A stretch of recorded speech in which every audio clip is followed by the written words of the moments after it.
Did you know that in just 3 weeks I helped an ordinary professor make a woman who once dismissed him become utterly fascinated with him? Lacking self-assurance, he had invested countless hours writing elaborate poems and sending daily messages of admiration, yet she remained distant. But after implementing the principles I'm about to share, she began actively seeking his attention. In my 12 years of cognitive research and relationship counseling, I've witnessed thousands fail in their pursuit of meaningful connections with women they truly admire. Not because they weren't worthy, they were simply navigating without the proper compass. Today, for the first time, I will unveil the most effective approaches combining Eastern mindfulness practices with Stoic philosophy, an almost seamless integration of contemporary psychological insight and ancient philosophical wisdom. What I'm about to reveal isn't about superficial tactics or manipulation. This is the refined art of understanding and harmonizing with human emotions. I must caution you, after this presentation, you'll never view relationships through the same lens again. You'll begin recognizing subtle cues that previously escaped your notice. Most importantly, you'll possess the most profound tools to win the heart of any woman you admire. Be sure to watch until the conclusion, as the final technique I share is the most essential element, something that 99% of men never comprehend. The art of limited availability. Let me introduce you to the first and perhaps most powerful principle in mindful psychology, the art of limited availability. There's a fundamental truth most men never grasp. We invariably desire what we cannot easily obtain. Consider the limited edition watches that collectors wait years to acquire, or those exclusive sneakers people camp overnight to purchase. It's not because these items are dramatically superior to alternatives. It's simply because they're rare and hard to obtain. But here's the fascinating insight. When applying this principle to attracting women, most men do precisely the opposite. They're constantly available when she reaches out, respond to messages instantly, and willingly reschedule important commitments to accommodate her. Then they wonder why she doesn't find them extraordinary. The Stoic philosophers taught us, what comes easily is rarely treasured. As Epictetus said, a person's worth isn't measured by their availability to others, but by the quality of that availability. So how do we apply this principle intelligently? First, you need to create a genuinely fulfilling life. Don't pretend to be occupied. Be genuinely engaged in meaningful endeavors. When a woman messages you, instead of immediately responding with, "What are you doing tonight?" wait until you've actually completed your important task and reply, "Just finished a workshop with my students. Available to talk now." The key isn't the delay, it's the substance behind that delay. Second, create quality experiences rather than quantity. One thoughtfully planned evening filled with meaningful conversation and unexpected moments carries more significance than 7 ordinary meetings. I had a client who used to meet a woman he admired almost daily. Quick coffees, casual lunches, impromptu gatherings. After I advised him, he reduced it to once weekly but made each encounter extraordinary. The result? She couldn't stop anticipating their next meeting. Here's the most crucial point when applying the limited availability principle. Never appear to be deliberately creating distance. Mindful psychology isn't about pretense. It's about genuinely building your value so that your limited availability becomes natural and worthwhile. Let me share a real case study. One of my clients had been pursuing a woman for 8 months without progress. After implementing this principle, he began focusing on his academic research, personal interests, and only met her when he could provide quality engagement. The result? Within 3 weeks, she was consistently initiating contact. Remember, the goal isn't to become inaccessible, it's to become worth pursuing. When you combine mindful psychology's principle of limited availability with the Stoic philosophy of self-worth, you create a naturally magnetic presence that draws women toward you. This is just the first principle, and already you can see its power. But wait until you hear about the second technique. It's even more effective when combined with what we've just explored. The power of thoughtful detachment. Let me share with you one of the most counterintuitive yet powerful principles in mindful psychology. The art of thoughtful detachment. This isn't about being indifferent or uncaring. It's about understanding a fundamental truth about human psychology that the Stoics discovered millennia ago. Marcus Aurelius once wrote, "He who is excessively attached to his own emotions will be a servant to the reactions of others." This ancient wisdom perfectly aligns with what modern psychology reveals about attraction and connection. Let me tell you about Nikolai, one of my recent clients. He was completely invested in every response, every message, every subtle shift in tone from the woman he admired. If she took 2 hours to reply, his productivity collapsed. If she seemed less enthusiastic, his mood plummeted. Can you guess what happened? The more intensely he cared, the more distant she became. Here's why this principle works so powerfully. When you demonstrate that your emotional state is entirely dependent on someone else, you unconsciously signal lower social value. But when you maintain emotional equilibrium regardless of their actions, you demonstrate remarkable inner strength. Let me teach you how to apply this principle effectively. First, adopt the Stoic practice of emotional self-reliance. When she takes hours to respond, instead of anxiously checking your phone, immerse yourself in your own projects. When she seems distant, maintain your composed demeanor. Remember, you're not pretending not to care. You're genuinely focusing on your own worth and purpose. Here's a powerful technique I teach my clients. The reflection strategy. Whatever emotional investment she demonstrates, reflect it back at precisely the same level. No more, no less. If she sends a brief response, you respond similarly. If she writes a heartfelt paragraph, you match that energy. But here's where mindful psychology adds an extra dimension. Occasionally deliberately break this pattern. When she expects you to be invested, show casual detachment. When she expects distance, show unexpected warmth. This creates an intriguing uncertainty that keeps her thinking about you. I witnessed this work dramatically with another client, Victor. He used to analyze every interaction with his interest obsessively. After implementing thoughtful detachment, something fascinating occurred. The less he seemed affected by her actions, the more she began to seek his validation. However, and this is crucial, this isn't about playing games. It's about genuinely reaching a state where your happiness and self-worth aren't contingent on anyone else's actions. As Seneca advised, the greatest freedom we have is the freedom from being controlled by our reactions to external circumstances. Consider this. What's more attractive? Someone whose entire emotional world revolves around your every move, or someone who would love to have you in their life but is completely content without you? This principle becomes even more powerful when combined with our next technique, which I'll share with you momentarily. But first, let me offer a caution. Once you master this, you'll need to use it ethically. The power of thoughtful detachment can be compelling both for you and for those affected by it. The art of creating authentic value. Let me share with you one of the most fascinating principles in mindful psychology. The art of creating authentic value. This isn't about pretending to be something you're not. It's about strategically presenting your genuine worth in a way that creates an almost irresistible attraction. The ancient Stoics understood this concept profoundly. Epictetus wrote, "The value of a person lies not in what they show to others, but in what they can contribute." But here's where mindful psychology adds a crucial twist.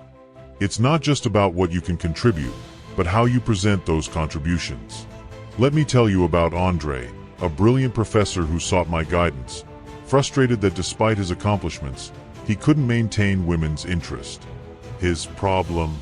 He was too eager to display his achievements, listing his publications and awards like items on an academic CV. I taught him a powerful principle. Mystery creates value. Here's how to master this principle. Instead of telling someone about your success, let them discover it. Rather than mentioning your recent book, let her overhear you discussing a complex concept with a colleague.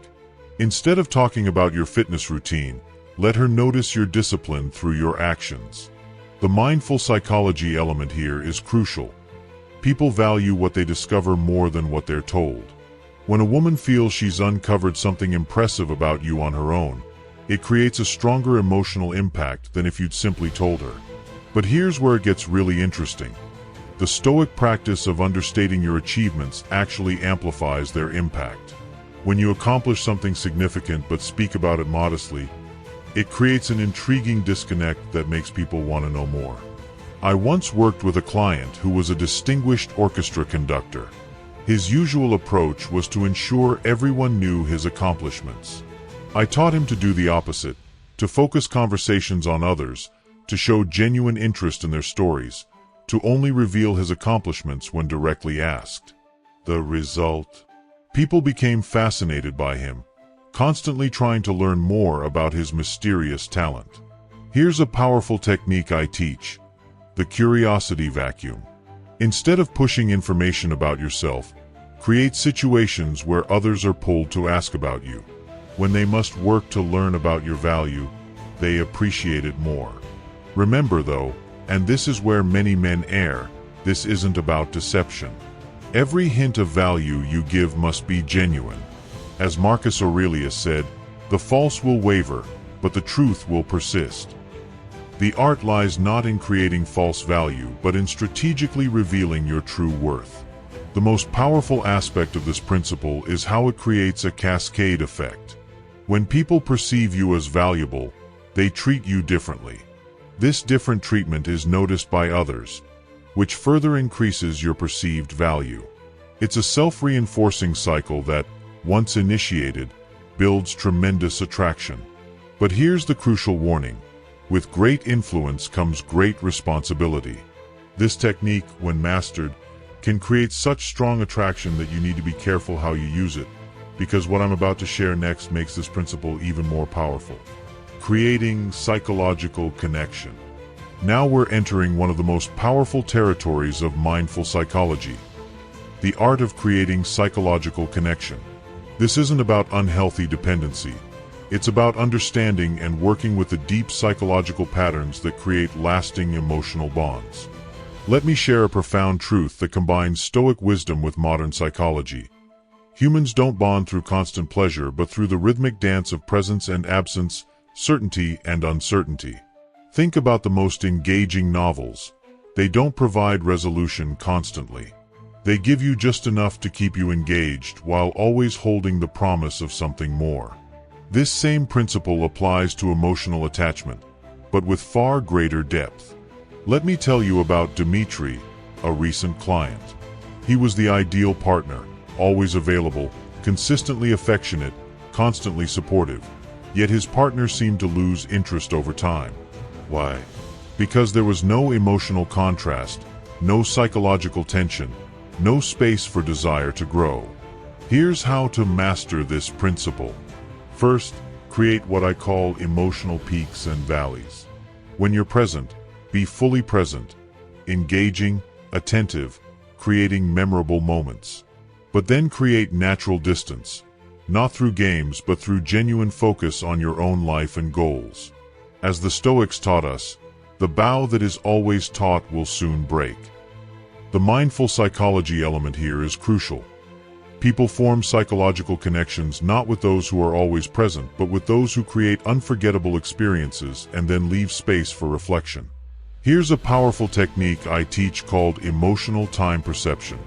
When you're with her, make time feel like it's flowing faster through engaging conversation and meaningful activities. When you're apart, make time feel longer by giving her mind space to contemplate your connection. But here's where many men go wrong. They try to force this pattern artificially. Remember what Epictetus taught: no one is free who is not master of himself. Your absence should be filled with genuine pursuit of your own excellence, not empty game playing. I once worked with a client who transformed his relationship by implementing this principle. Instead of messaging his partner constantly throughout the day, he would have one deeply engaging conversation in the evening. The anticipation of these conversations became a highlight of her day. The most powerful aspect of this principle is how it creates a positive feedback loop. When someone starts feeling a psychological connection with you, they begin investing more emotionally. This investment makes them more committed to the relationship, which in turn deepens their psychological connection. But here comes the crucial ethical consideration. With this understanding comes great responsibility. You're not just engaging with someone's emotions, you're connecting with their psychological well-being. Use this knowledge to create healthy, mutually beneficial bonds, not to manipulate or harm.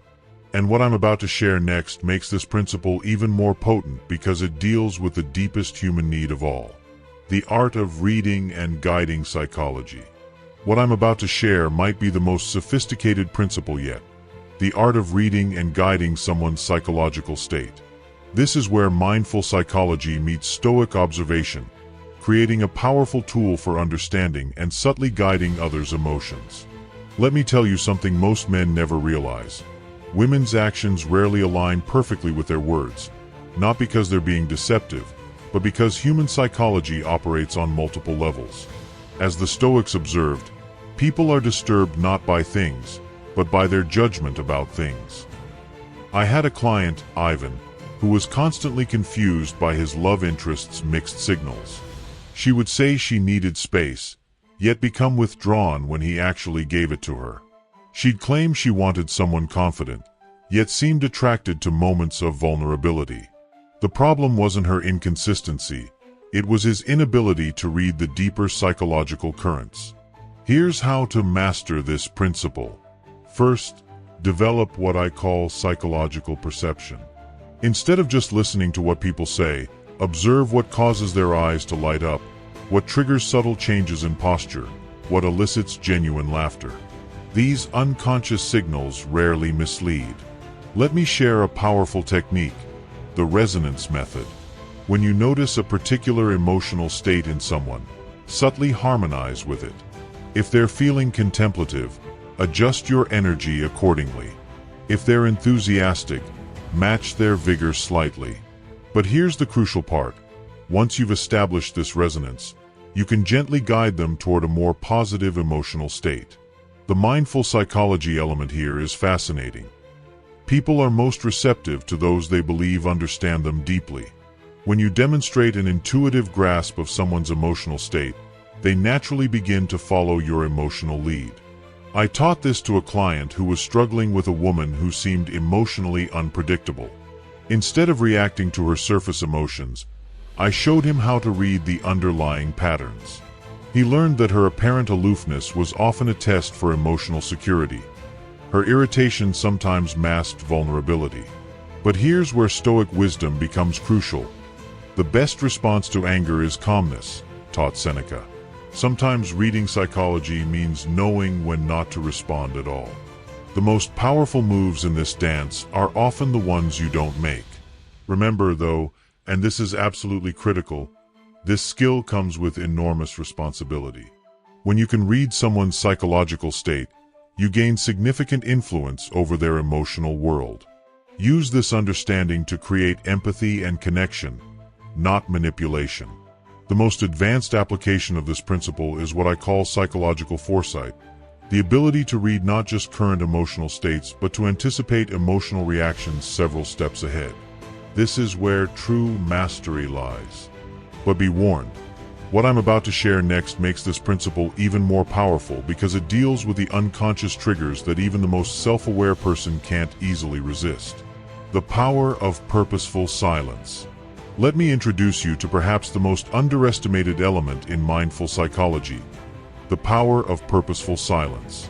This isn't just about being quiet, it's about understanding the psychological tension that silence creates when used with wisdom. The Stoics understood this profoundly. As Zeno said, "Better to remain silent and be thought a fool than to speak and remove all doubt." But mindful psychology takes this wisdom to another level entirely. Let me share a revealing case study. Alexei, one of my most successful clients, used to fill every moment of tension with words. When a woman would express uncertainty about him, he'd launch into elaborate explanations. When she'd become distant, he'd send a flurry of messages. I taught him something that changed everything. The most powerful response is often no response at all. Here's why this works at such a deep psychological level. Humans are meaning-creating beings. When faced with silence, our minds work overtime to fill that void with meaning. This creates what I call psychological resonance, where your silence compels others to confront their own thoughts and feelings about you. Let me teach you how to master this principle. First, understand the 3 types of purposeful silence. Conversational silence, when they expect an immediate reaction. Present silence, when you're physically there but emotionally still. And temporal silence, when you temporarily step back from regular contact. The power lies in knowing exactly which type to use and when. I once watched a client transform a woman's interest by simply not responding to a slightly dismissive comment she made. His silence spoke volumes, and within hours, she was reaching out, trying to gauge his reaction.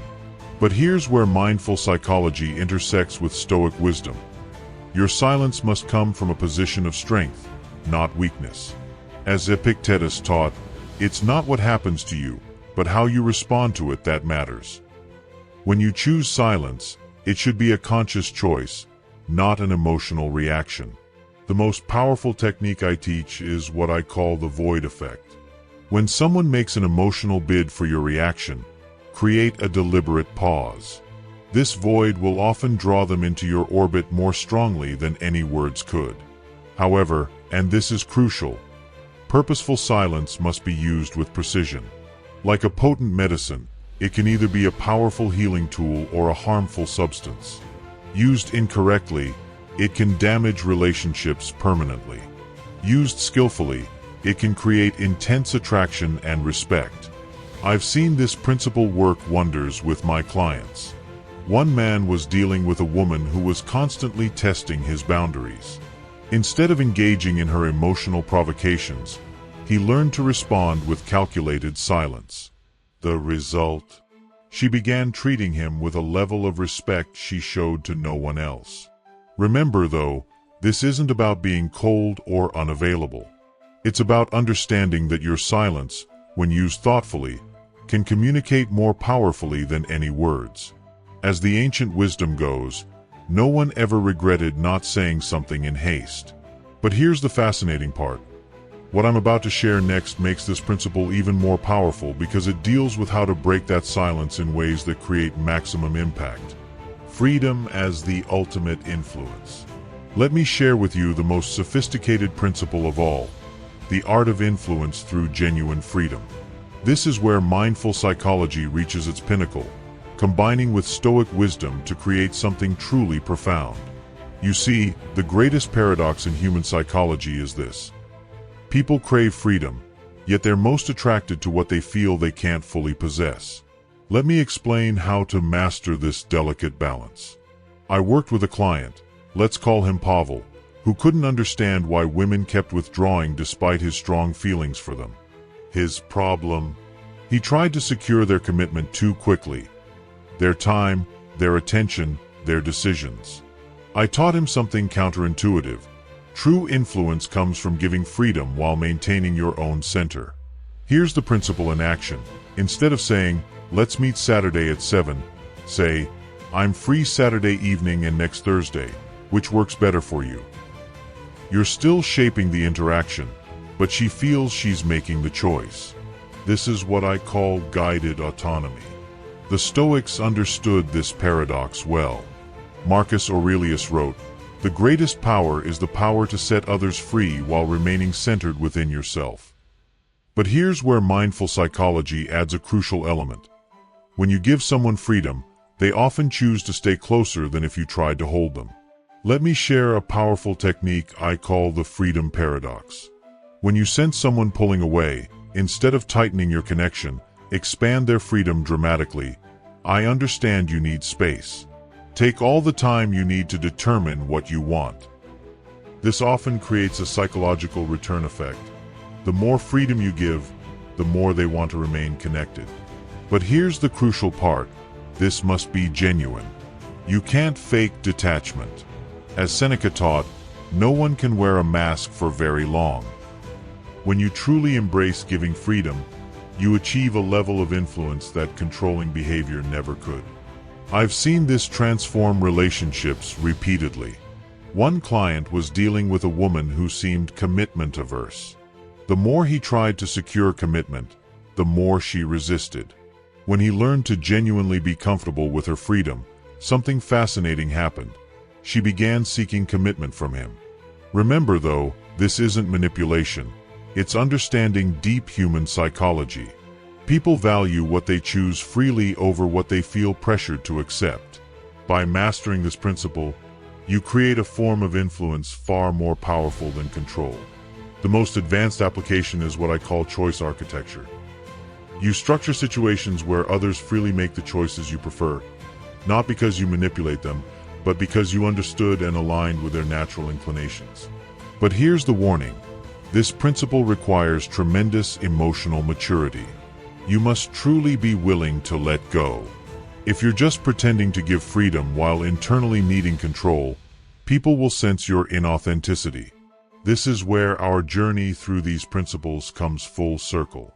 When you combine all seven, from limited availability to freedom through autonomy, you create a presence that's nearly irresistible. Not because you're trying to control or manipulate, but because you understand and work with the deepest patterns of human psychology. And remember, with great understanding comes great responsibility. Use these principles to create genuine connections and positive relationships, not to manipulate or harm. Because in the end, the most attractive quality is authenticity combined with wisdom. Conclusion and final insights. As we reach the conclusion of this journey through mindful psychology and Stoic wisdom, let me share something profound. The principles I've taught you aren't just about attracting women. They're about understanding the deepest patterns of human connection and using them with wisdom and purpose. Think about where you were at the beginning of this presentation. Perhaps you were struggling to understand why your sincere efforts weren't yielding results, why the women you admired seemed uninterested despite your best intentions. Now you possess something far more valuable than simple techniques. You have understanding. You've learned the art of limited availability, the power of thoughtful detachment, how to create authentic value, the mastery of psychological connection, the skill of reading and guiding psychology, the power of purposeful silence, and finally, the sophisticated art of influence through freedom. But remember this crucial truth. With great understanding comes great responsibility. These principles work, sometimes almost too effectively. I've seen men transform from being completely overlooked by women to having almost too much influence over them. This is why the Stoic element is so crucial. It keeps you grounded, ethical, and focused on genuine connection rather than manipulation. Let me share one final case study. Sergey, my most successful client, didn't just use these principles to attract the woman he desired. He used them to build a relationship of genuine depth and mutual respect. When I asked him the secret of his success, he said something profound. I stopped trying to make her want me and started becoming someone worth wanting. That's the essence of everything we've discussed today. These mindful psychology principles show you how human attraction works, while Stoic wisdom teaches you how to apply this knowledge ethically and effectively. Before I end this presentation, let me offer one final insight. What I've shared with you today is powerful. Use it wisely, use it ethically, and most importantly, use it to create genuine connections, not just to satisfy your ego. For those of you who want to explore these principles more deeply, I'll be releasing an advanced series soon. Make sure you subscribe and activate notifications so you don't miss it. The techniques I'll share in that series make what we've discussed today look elementary by comparison. Remember, true power isn't about control, it's about understanding. Understanding yourself, understanding others, and understanding the delicate dance of human psychology. Thank you for watching, and I'll see you in the next presentation.